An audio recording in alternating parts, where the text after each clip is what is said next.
وہ سنتے ہیں علی ابن ابراہیم سے اور وہ ابراہیم ابن ہشام سے اور وہ آگے مولا کے صحابی سے. تو یہ طریقہ ہے جس سے ہمارے پاس امام کی احادیث آتی ہے. تو اس کتاب سے میں حوالہ جات تو نہیں دوں گا بالاستعاب، اگر کسی کو چاہیے ہوں گے مجھ سے مانگ لے، کیونکہ یہ عیون اخبار رضا یہ ہماری رافضیوں کی کتاب ہے. تو اس کتاب سے میں چند جملے پڑھ کے آپ کو بتاتا ہوں. سند میں نے اوپر پڑھ دی ہے، اس لیے اگر کسی کو سند تو اشکال ہے تو وہ دیکھ لے گا کہ فرماتے ہیں کہ غیاث ابن غیاث یہی صحابی ہے نا جسے بیان کرتے ہیں کہ میں نے اہل مدینہ کی جماعت کو یہ کہتے ہوئے سنا کہ امام علی رضا ابن موسی کاظم علیہ السلام کی ولادت باسعادت جمعرات کے دن 12 ربیع الاول کو مدینے میں ہوئی، اور آپ جعفر الصادق امام جعفر الصادق صلوات اللہ علیہ کے وفات کے 5 برس بعد پیدا ہوئے. اور آپ پھر آگے آپ توس تشریف لے گئے، وہ میں آپ کو بتاؤں گا کیسے یہ شہر توس تشریف لے، لیکن ولادت ان کی مدینہ کی ہے. اور ان کے والد گرامی قدر جو ہے امام موسی کاظم صلوات اللہ علیہ، ان کی وفات کے بعد یہ منصوص امامت تھے اور یہ ان کو امامت ملی. بلکہ ان کے اپنے والد گرامی قدر بھی یہ کہتے کہ مطلب ابن فضل ہاشمی بیان کرتا ہے کہ ایک مرتبہ امام موسی کاظم بہت بیمار تھے اور وہ ان کی میں خدمت میں حاضر ہوا، تکلیف میں مبتلا تھا. تو میں نے کہا مولا فرزند رسول آپ کے بعد امام کون ہوگا، آپ تو بہت نہیں ہو گئے ہیں. تو کہا کہ میرا فرزند علی، میرا فرزند علی رضا. تو یہ علی وہ علی رضا ہے، امام علی رضا صلوات اللہ علیہ، یہ آج مشہد مقدس میں موجود ہے. امام کے بارے میں جی میں بات شروع جہاں سے ہم نے کی ہے کہ مخالفین کی کتب سے ہم زیادہ تر باتیں کیا کرتے ہیں اور مخالفین کی کتب کے اندر سے ہی ہم زیادہ تر حوالہ جات دیا کرتے ہیں. اور اس چیز کا مقر ہر مخالف جماعت عمریہ کے بڑے بڑے علماء اس چیز کے مقر ہے کہ امام موسی کاظم جیسا کبیر و شان عالم نہیں گزرا، ان جیسا عالم کسی نے دیکھا نہیں ہے. جس طرح سوری ابن اسیر جزری بہت بڑا ان کا عالم ہے، وہ کہتا ہے کہ جی ابو الحسن علی ابن موسیٰ معرف پر رضا کے نام سے مشہور ہیں، ان کا مقام و منزلت اپنے والد موسی ابن جعفر کی طرح تھی، اتنے ہی بڑے عالم تھے. اور علی ابن موسیٰ اپنے زمانے میں شیعوں کے امامت پہ بھی فائز تھے. خداوند نے ان پہ اپنی رحمت کی اور رضوان کیا اور ان پہ اپنا فضل نازل کیا. یہ ابن اسیر جزری کہہ رہا ہے، یہ ہمارا عالم دین نہیں ہے، یہ مخالفین کا ہے. اس بار میرات الجنان پچھلے دفعہ میں ہم نے کتاب پیش کی تھی، بڑی زبردست کتاب ہے، شافی عالم دین کی ہے. اغلب گمان یہ ہے کہ ان کا نام عبداللہ ابن اسد ہے، عبداللہ ابن اسد شافی ہے. وہ ان کے بارے میں کہتے ہیں کہ امام رضا امام ہے، با جلالت ہیں، بزرگان کی اولاد ہیں اور اہل خبر و کرم میں سے ہیں. اور ان کا نام آگے نقل کیا ہوا ہے کہ یہ نام ہے امام کا. وہ شیعوں کے 12 اماموں میں سے ایک امام ہے اور شیعہ انہی کی امامت کے قائل ہیں. وہ صاحب فضل و مناقب ہیں، ان کی بہت فضیلت ہے، وہ نقل یہ کر رہے ہیں. مطلب امام اپنے دور میں ان سے بڑا عالم امام کے بارے میں ہم کیا کہا کرتے ہیں کہ جو دور امامت کے اندر امام ہوتا ہے وہ افصح الناس ہوتا ہے، افضل الناس ہوتا ہے، عالم الناس ہوتا ہے، اشجاع الناس ہوتا ہے. ان الفاظ کا کیا مطلب ہے؟ اپنے دور میں سب سے بڑا عالم ہوتا ہے، سب سے زیادہ شجاع ہوتا ہے، سب سے زیادہ افضل ہوتا ہے. تو یہ چیزیں جو ہم ان چیز کا دعویٰ کرتے ہیں وہ ہمارے مخالفین نے یہ چیزیں نقل کر دی، تو ہمیں دکھانے کی ان کو انہی کتابیں ان کے سامنے رکھتے ہیں کہ آپ لوگ مانتے ہیں یہ بات، یہ شرائط پوری کر رہے ہیں امامت کی. اور ابن سنان مالکی بھی ان کے بارے میں نقل کرتا ہے کہ علی ابن موسی رضا مطلب کہ اعلیٰ ترین اور بہت ہی فضائل اور کرامت والے اور بہترین اخلاق اور مطلب مانوی صورت و سیرت سے مزین تھے، اور آپ مطلب باکمال تھے اور آپ کی خصوصیات تھیں، بلکہ آپ کے ہاتھ پہ کرامات بھی بہت صادر ہوئی ہیں. تو یہ سب ان چیزوں کے گواہ ہیں کہ مولا کے ہاتھ پہ کرامات بھی صادر ہوئی ہیں، کرامات صادر ہوئی ہیں. مولا کرامات کس کو کہتے ہیں؟ معجزات کو کہتے ہیں، محیر العقول باتوں کو کہتے ہیں. معجزات کو میں ڈسکس نہیں کرنے آیا، میں مخالفین کی کتب سے ان کی فضیلت اور پھر ان کی مظلومیت دکھانے آیا ہوں اور ان کو اہل امامت و خلافت ثابت کرنا ہے، جو کہ ہم ابھی کر چکے ہیں. ہمیں اگر اور بھی گفتگو کریں چندہ اس پہ ضرورت نہیں ہے، لیکن ہمیں ذرا علم ہمیں ملے گا، اس لیے ہم ان کے ذرا اخبار زندگی معلوم کریں گے کہ ان کی زندگی کیسی گزری. اور ان کے بارے میں یہ کہا جاتا ہے کہ ان کی بشارت رسول اللہ نے بھی دی ہے. ان کی بشارت ہمارے پاس احادیث میں نقل ہے کہ رسول اللہ نے، بلکہ اہل سنت کے ہاں نقل ہے کہ امام کاظم کی والدہ گرامی تھی، ان کو خواب آئے میں رسول اللہ آئے، ان کو حمیدہ سلام اللہ علیہ، ان کو خواب میں رسول اللہ تشریف لائے اور انہوں نے کہا کہ فلاں خاتون کا نکاح کراؤ اپنے بیٹے موسیٰ سے، اس سے بیٹا پیدا ہوگا جو کہ بہت افضل ہوگا، بہت اعلیٰ ہوگا، اور آگے یہی الفاظ ہیں۔ اور وہ سب کو پتا ہے کہ پھر ان سے بیٹا جو پیدا، نجمہ ان کی والدہ کا نام، ان سے پھر پیدا ہوئے جناب موسی کاظم، اور ان سے جناب علی رضا۔ اچھا، ان کی معجزات کی اگر میں بات کروں تو ان کے دنیا میں آنا، جب آئے دنیا میں تو یہ اپنے والد گرامی، ان کے کئی بیٹے تھے، امام کے کئی بیٹے ہیں، امام کے بیٹوں کے نام بھی ہم بتا سکتے ہیں، ابراہیم ہے، اسماعیل ہے، امام کے بہت بیٹے، 11 بیٹے مجھے یاد آ رہے ہیں ظاہراً۔ ان میں سے امام نے بچپن میں ہی ان کے اندر آثار امامت دیکھے تھے، اور چونکہ نقل ہوتے آ رہی تھی یہ باتیں، ہمارے پاس رسول اللہ کی حدیث نقل ہو رہی تھی کہ یہ امام ہوں گے، تو آثار امامت بچپن سے یہ ظاہر ہے ان کے اندر، معجزات ان کے ہاتھ سے بچپن میں صادر ہوتے۔ اچھا، اس کے بعد ہوا یہ، امیر فیصل صاحب میں جلدی جلدی بات کو کور کروں کہ افضل تو ہم کتنی دفعہ ان کو بتائیں کہ افضل ہے، افضل ہے، افضل ہے، ظاہری بات ہے، مولا افضل ہے۔ مولا مدینہ میں تشریف فرما تھے، ان کے والد گرامی کو شہید کر دیا گیا، جس طرح ہم نے بتایا تھا، والد گرامی کو شہید کر دیا گیا۔ مولا کی عمر جب 196 ہجری میں، 196 ہجری کے اندر مولا کو مامون نے اپنے پاس توس بلا لیا، اپنے ولی عہد بلا کے۔ اب ولی عہد کیا؟ کراؤن پرنس، کہ میرے بعد ان کو یہ ہوں گے، خلیفہ ہوں گے۔ لیکن مسئلہ یہ تھا کہ یہ اس کی چال تھی صرف امام کو اپنے پاس قیدی بنانے کی، قیدی بنانے کی، کیونکہ اس کو پتا تھا کہ امام جو ہے اگر مدینہ میں رہیں گے تو عوام ان کے آس پاس کٹھا ہو رہی ہے، اور یہ کہیں یہ بغاوت ہی نہ ہو جائے آل عباس کے خلاف اور آل عباس گر جائے، کیونکہ آل عباس کا بھی دعویٰ تھا کہ ہم رسالت مآب کے شجرے سے جڑتے ہیں، کیونکہ وہ ابن عباس کے تھرو عباس ابن عبد المطلب چچا زاد بھائی ہیں، تو یہ تو بیٹے ہیں، تو ان کو مسئلہ ہو گیا، تو انہوں نے کہا کہ ان کو گرفتار کر کے ان کو لاؤ، مطلب گرفتار ان سینس کہ ان کو کہو کہ آپ ولی عہد کے عہدے پہ ہیں اور آپ لے چلیے، ہم آپ کو لے چلنے آئے ہیں۔ تو امام جاتے ہوئے بھی، امام کی کئی روایات ہمارے پاس موجود ہے کہ امام نے اپنے بیٹے کو بتایا تھا کہ میں اب نہیں ہوں، میں تمہیں نہیں دیکھنا، 7 سال کا بیٹے تھے، کہ میں اب واپس نہیں آؤں گا مدینہ، میری صورت دیکھ لو، آخری دفعہ دیکھ لو۔ تو مولا کو کوئی اخبار غیب پہ بھی دسترس اور قدرت تھی، وہ کیوں تھی؟ کیونکہ ان تک تواتر حدیث تھا، ان تک احادیث پہنچتی تھی۔ اچھا، جب مولا مدینہ سے تشریف لے کے جا رہے تھے طوس کے شہر، تو نیشا پور میں جب آئے ہیں، نیشا پور میں جب آئے ہیں تو امام بخاری کے استاد بھی اس چیز کو نقل کرتے ہیں اور کہتے ہیں کہ مولا کی سواری جب گزر رہی تھی تو اس کے آگے لوگوں کو ہٹانا پڑ رہا تھا، اتنے لوگ جمع ہو رہے تھے کہ ان کی سواری کا چلنا مشکل تھا، اور سواری کے اوپر اماری تھی، ایک پردہ تھا محمل کا، اور مولا اس کے اندر تھے، پردہ آگے تھا۔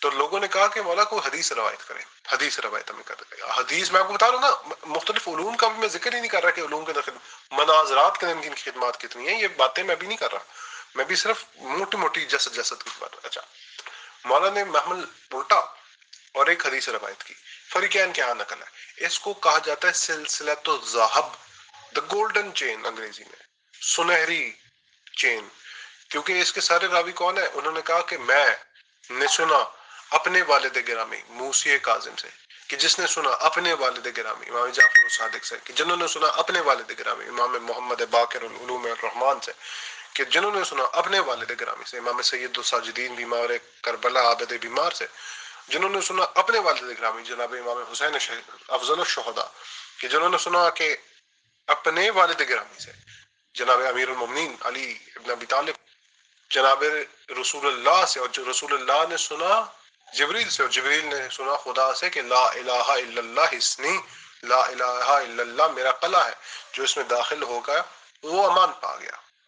اور یہ کہہ کے مولانا نے محمل الٹا اور پھر کہا بشرطہا و شروطہا، کچھ شرط اور شروط کے ساتھ، وہ انا من شروطہا، اور ان شرطوں میں سے میں ایک ہوں۔ یہ کس حدیث کی طرف اشارہ ہے؟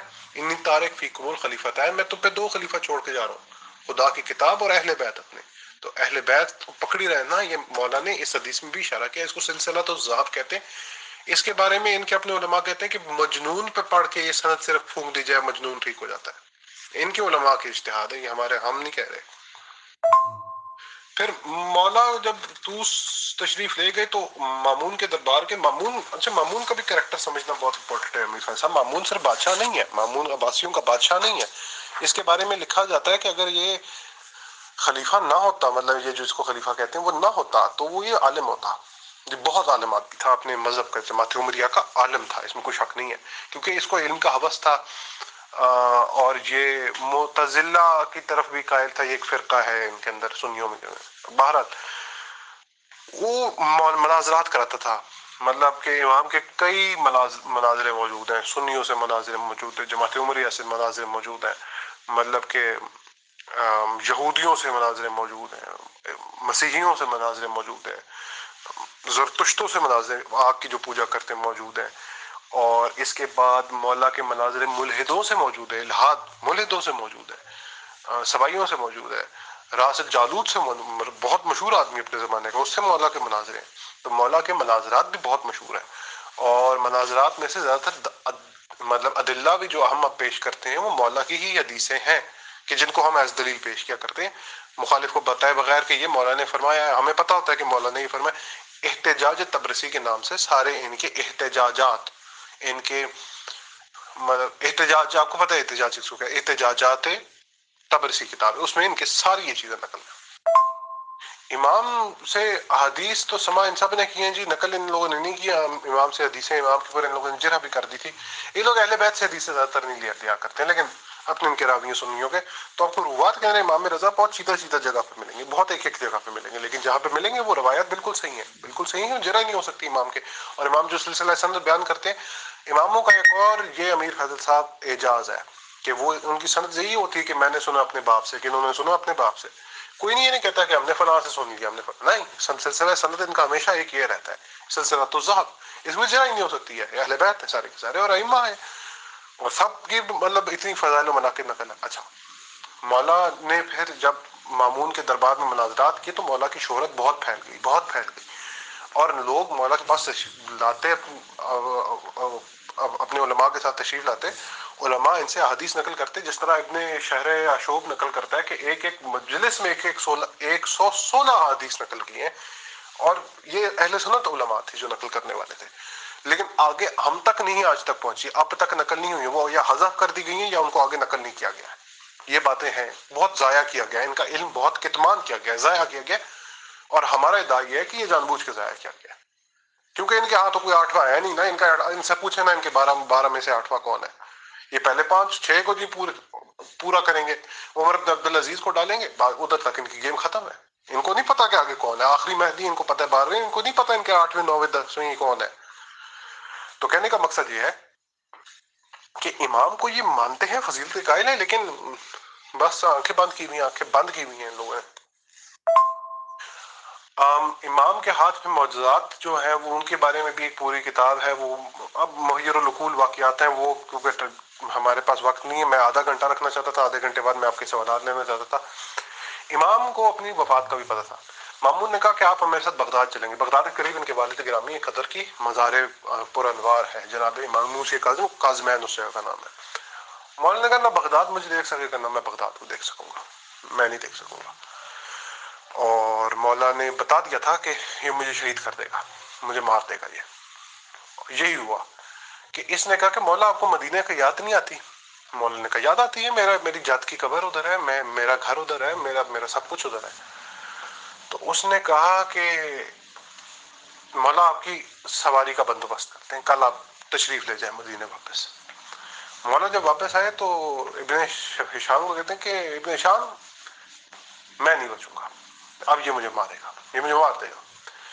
تو کل اگر میں سر پہ اپنی ابا ایسے ڈالے ہوئے سر کے اوپر ڈال کے اس کے محل سے باہر آؤں، اس کے دربار سے باہر آؤں، تو سمجھ لینا کہ مجھے زہر دے دیا گیا ہے. تو چنانچہ یہی ہوا کہ وہ کہتا ہے کہ میں باہر کھڑے ہو کے انتظار کرتا رہا. میں اگلی آڈیو کرتا ہوں. مجھ سے گفتگو نہ کرنا، پھر میں گھر جاؤں گا. تو یہ ہوا کہ امام محل سے برآمد ہوئے، امام گئے، امام بیٹھے اس کے پاس. تو اس نے کہا کہ امام تیاری ہے؟ انہوں نے کہا جی تیاری ہے. کہتے ہیں امام آپ کے یہ انگور اور یہ انار بہت بہترین لائے گئے ہیں. امام نے کہا کہ ہمیں اس کی حوث نہیں ہے، ہمیں ان چیزوں کی حوث نہیں ہے، ہم نہیں کھانا چاہتے.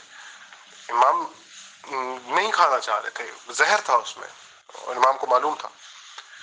تو اسے کہا نہیں مولا فرزند رسول آپ کے لیے یہ بلائے گئے ہیں، آپ کے لیے یہ پھل فروٹ ہے، آپ کھائیں. مولا نے کہا نہیں عارض میں اعراض کرتا ہوں. نہیں. جب اس نے تیسری دفعہ تکرار کیا تو مولا نے کہا سیدھا کہو کہ مجھے زہر دینا چاہتے ہیں، ان میں زہر ہے، میں کس طرح خودکشی کروں، ان میں زہر ہے. تو پھر آگے نکل ہے کہ مامون نے تلواریں کھنچوا لی، تلواریں مولا پہ نکلوا لی اور کہا کہ یہ تلوار سے ہم قتل کر دیں گے، یہ کھا لیں. تو مولا نے پھر یہ انگور نوش فرمائے، 3-4 عدد اس میں بھی اختلاف ہے لیکن کچھ انگور نوش کیے اور مولا اپنے اس کے محل سے پھر برآمد ہوئے، اپنے سر پہ عبا ڈالے ہوئے گھر گئے. اور نقل کرتے ہیں وہ شام میں بہت دردناک یہ روایت ہے، میں پوری نہیں بیان کر رہا، کہ وہ روایت ایسے ہے کہ مولا جب تشریف لے کے جا رہے تھے تو کیونکہ کہا تھا مجھ سے گفتگو نہ کرنا، کہتا ہے میں پیچھے پیچھے چلتا جا رہا تھا تو میں دیکھتا تھا قدم اٹھاتے ہیں، قدم بھاری ہو رہے ہیں، مولا کے قدم بھاری ہوتے جا رہے ہیں، نہیں اٹھا سک رہے، آہستہ ہو گئے ہیں، کمر جھک گئی ہے. اور ایک وقت میں آ کے لڑکھڑانا مولا شروع ہو گیا. ظاہری بات ہے زہر اثر کر رہا تھا ان پہ، تو وہ لڑکھڑانا شروع ہو گئے، لڑکھڑانا. کہتے ہیں یہاں تک کہ میں نے ان کو سہارا دیا اور کہتے ہیں سہارا دیا، گھر گئے، گھر پہ لیٹے ہیں اور مولا نے دم دے دیا، مولا شہید ہو گئے. مولا کے جو آخری الفاظ ہیں وہ الفاظ نقل جو ہے وہ ہے قرآن کی آیت ہے لا زیر، ہمیں کوئی خوف نہیں ہے، لا زیر انا الی ربنا منقلبون، ہم تو اپنی رب کی طرف منقلب ہو گئے. سورہ طٰہٰ کی آیات ہے. تو یہ مولا کا مختصر بیان ہے. میں اب اس کے بارے میں چھوٹا سا ایک انالیسس کروں گا. کیا ضرورت پڑ گئی تھی امیر فیصل صاحب؟ یہ ایک نوحہ بھی ہے، ایک مرثیہ ان کے لیے، پھر بہت مرثیے لکھے گئے عربی زبان میں اسی وقت کے اندر، بہت بہت نوحے مرثیے ان کے لیے اسی دور میں لکھے گئے مولا امام رضا کے لیے، مشہور بہت تھے. تو اس کے اندر یہ کہ بی بی زہرا کو کوئی بندہ جا کے کہا کہ بی بی کھڑی کون بھی آفات ہے، میں تو زہرا آپ کھڑی ہوں، دیکھیں آپ کے نجوم سما آپ کے کس طرح آپ کی آنکھوں کے تارے زمین پہ بکھیر دیے گئے ہیں، کس طرح زمین پہ کوئی کربلا میں ہے، کوئی مدینے میں ہے، کوئی بغداد میں ہے، کوئی شام میں ہے، کوئی مشہد میں ہے، کوئی طوس میں ہے. اہل بیت کو کاٹ کاٹ کے پھینک دیا ان لوگوں نے، کاٹ. رسول اللہ ایک دن بیٹھے تھے، یہ ہمارے یہاں حدیث ہے، بی بی زہرا کو دیکھا اور گریہ طاری ہو گیا، جناب رسول رونا شروع ہو گیا. تو انہوں نے پوچھا کہ یا رسول اللہ کیوں؟ تو انہوں نے کہا کہ فاطمہ ایک دن آئے گا سلام اللہ علیہ کہ ہم ایک دوسرے سے بہت دور ہوں گے، تم کدھر اور ہوگی، یہ حسین کدھر اور ہوگا، حسن کدھر اور ہوگا، علی کدھر اور ہوگا، آگے اولاد تمہاری کدھر اور دفن ہوگی. تو اس پہ رسول اللہ گریہ کیا اور رسول اللہ نے بھی یہ فرمایا ان لوگوں نے رسول اللہ کی آل کو چن چن کے کاٹا، ان ملونوں نے، ان ناسبیوں نے، ان ملونوں نے، اللہ کی لعنت ہو ان کے اوپر، ان لوگوں نے ہمارے ائمہ کو ایک ایک کو شہید کیا. وہ امام کے جن کو رسول اللہ خلیفہ بنا کے گئے، رسول اللہ کہہ کے گئے انی تارک فیکم ثقلین، انی تارک فیکم الخلیفتین، تم پہ دو بھاری چیزیں چھوڑ کے جا رہا ہوں، ان کے تھامے رکھو گے، ان کو لن تضروا، تم گمراہ نہیں ہوگے، تم گمراہ نہیں ہوگا. واعتصموا حبل اللہ کی رسی کو پکڑے رکھو. وہ رسی کیا تھی؟ قرآن اور اہل بیت تھے. اس امت نے قرآن کے ساتھ جو کیا وہ کیا، ہم کسی دن بتائیں گے کہ ان کے یہاں قرآن کی بھی کیا صورتحال ہے، لیکن اہل بیت کے ساتھ جو ان لوگوں نے حرکت کی ہے، ان کو مقام سے گھٹایا صرف نہیں ہے، ان کو اس طرح قتل کیا ہے کہ جس طریقے سے کوئی دشمن بھی کسی کو قتل نہ کرے. اور اب مولا مشہد مقدس میں تشریف فرمائے، مولا جدھر تشریف فرمائے ہیں وہاں پہ مشہد کے اندر قم ہے، قم ایک اور شہر ہے ساتھ جدھر ان کی بہن مدفون ہے جناب معصومہ قم. دونوں جگہ حوضہ علمیہ اب ہمارے ہیں جدھر بہت بڑے ہمارے یونیورسٹیز ہیں، شیعہ مشہور یونیورسٹی حوضہ علمیہ قم اور حوضہ علمیہ مشہد مقدس. مشہد مقدس آج بھی زیارت موجود ہے مولا کی، اور آج بھی وہاں پہ صبح شام لنگر چل رہا ہوتا ہے. میں مولا کے روزے کی ایک تصویر بھی لگا دیتا ہوں تاکہ لوگوں کو پتہ چلے کہ یہ مولا کا روزہ ہے ایران میں. جی امیر فیصل صاحب اگر آپ کا کوئی سوال ہے تو آپ کیجیے. محترم سید ابراہیم شاہ صاحب، بہت دکھ اور افسوس اور صدمے کا مقام ہو جاتا ہے جب یہ پتہ چلتا ہے کہ حضور محمد صلی اللہ علیہ وسلم کو کی اولادوں کو اس طرح سے زد و کوب کیا گیا. یعنی کہ شروعات ہوئی تھی حضرت فاطمہ زہرا علیہ الصلوۃ والسلام سے، کہ وہ اگر رسول اسلام حضور محمد صلی اللہ علیہ وسلم کی بیٹی ہیں تو ان کو جائیداد سے یا وراثت سے ہی محروم کر دیا گیا، یہ کہہ کر کہ غار میں کان میں کہہ دیا تھا میجسٹریٹ صاحب کے۔ اور اس کے بعد ہم لگاتار ہی دیکھ رہے ہیں کہ اتنی زیادتیاں کی جا رہی ہیں رسول اسلام صاحب کی اولادوں کے ساتھ، یعنی کہ اماموں کے ساتھ، کہ امام کے طور پہ پیدا ہونا، اس نسل میں پیدائش لینا اتنا بڑا جرم بنتا جا رہا ہے کہ ان کو ساتھ زیادتی ہونی ہی ہونی ہے، کسی کو زہر دیا جانا ہے، کسی کو قید و بند میں رہنا ہے، اور اس طرح کی قید و بند کے آدمی تصور بھی نہیں کر سکتا۔ تو ان اللہ مع الصابرین ہی پڑھا جا سکتا ہے، خدا سے دعا کی جا سکتی ہے کہ ایسے لوگوں کو جنہوں نے ظلم و ستم کیے ہیں عبرت ناک سزا سے نوازے، اور خدا ان لوگوں پہ لعنتیں بھیجے جو کہ رسول اسلام صاحب کی اولادوں کے دشمن رہے ہیں۔ بہت شکریہ، بہت جزاک اللہ، تھینک یو۔ بس امیر فیض صاحب یہ چیز سمجھ لیں، یہ جو آپ نے فرمایا نا، یہ چیز سمجھ لیں، یہ ان لوگوں کو آئیڈیلائز کر کے بیٹھے ہیں، یہ ان لوگوں کو ہیرو بنا کے بیٹھے ہیں۔ اب جو بندہ جس کو جیسا آئیڈیل اپنا بنائے گا، جیسا جس بندے کو ہیرو بنائے گا، وہ اسی جیسا بننا چاہے گا۔ یہ لوگ ان دہشت گردوں کی طرف بننا چاہتے ہیں جنہوں نے اپنی رسول کی اولاد نہیں چھوڑی، یا آپ لوگوں کیا چھوڑتے جب یہ آپ لوگوں پہ چڑھ دوڑے تھے۔ آپ لوگوں سے مراد جو اہل ہند تھے، ہندوستان میں رہنے والے، جب یہ چڑھ دوڑے ادھر، کس کو چھوڑنا؟ انہیں اپنے گھر پہ کسی کو چھوڑا ہے؟ انہیں دنیا میں کسی کو چھوڑا ہے؟ یہ اغیار کے ساتھ کیا کرتے ہوں گے؟ انہیں گھر پہ کسی کو چھوڑا ہے جی؟ انہوں نے گھر پہ اس طرح سے زہر دے، جرم انہیں بنا دیا رسول اللہ کیا۔ میں نے نہیں بتایا انہیں کس کس طریقے سے جناب منصور دوان کی، اس نے قتل عام کر دیا سادات کا، ہارون رشید نے قتل عام کر دیا مولا کی۔ بس یہی ہے جی، آپ نے بات ٹھیک ہے، ان اللہ مع الصابرین انما العسر یسرا فانما العسر یسرا۔ ہم پوری دنیا میں حالات دیکھ رہے ہیں مسلمانوں کے، اور جس طرح سے یہ بالکل ہی ایک نچلے سطح پر آ چکے ہیں، بلکہ اس سے بھی نچلی سطح پر اگر گہرائی کے ساتھ اسٹڈی کریں، بلکہ اگر اسلامک ہسٹری کا مطالعہ ہے کسی کو بھی آدمی کو، اور وہ بالکل نیوٹرل ہو کے بات کرے، تو بالکل جو 1500 سال پہلے کیا گیا ہے، ایک ہی فیملی کو بالکل ہی مطلب زیادتیوں کی انتہا کر دی گئی ہے، اسی سب کا یہ بدلہ بھگت رہے ہیں، اور شاید یہ بھگتتے ہی چلے جائیں گے، کیونکہ آج 1500 سال بعد بھی اگر ان لوگوں کو احساس ہی نہیں ہے کہ انہوں نے کیا ہے، کن لوگوں کا ساتھ چھوڑا ہے اور کن لوگوں کا ساتھ دیا ہے، تو ظاہر سی بات ہے کہ عقل نام کی چیز تو ان میں اگر خدا تعالیٰ دے رہا ہے تو اس کو یہ یوز ہی نہیں کرتے۔ تو بہرحال ہم تو یہی کہہ سکتے ہیں کہ جیسی انہوں نے کری تھی ویسی یہ بھر رہے ہیں، اور ویسے ہی بڑھتے چلے جائیں گے۔ آپ نے وقت دیا امام صاحب کے لیے ریگارڈنگ بتایا، اس کے لیے آپ کا بہت شکریہ۔ انشاءاللہ اویلیبلٹی آف ٹائم پر جلد از جلد باقی اماموں کو بھی ڈسکس کریں گے تاکہ لوگوں کو جانکاری ملے۔ آپ کا بہت شکریہ، جزاک اللہ۔